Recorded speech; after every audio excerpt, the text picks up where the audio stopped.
দেখতে পাচ্ছেন কত সুন্দর গ্রামের প্রকৃতির দৃশ্য।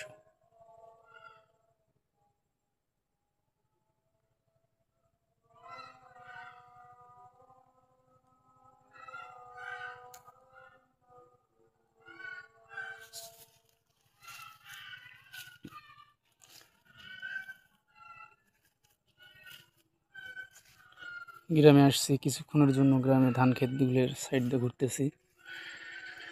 কিছুক্ষণ পর আবার ঢাকায় চলে যাব শহরের উদ্দেশ্যে।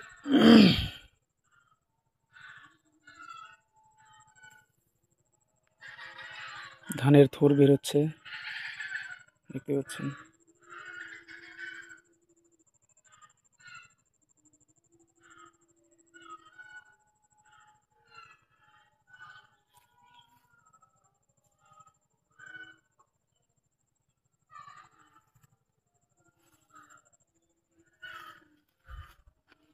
যাচ্ছি, এই যে সামনে আমার বাড়ি, আমার বাড়ির পাশেই সবুজ ধান ক্ষেতের দৃশ্য দেখা যায়।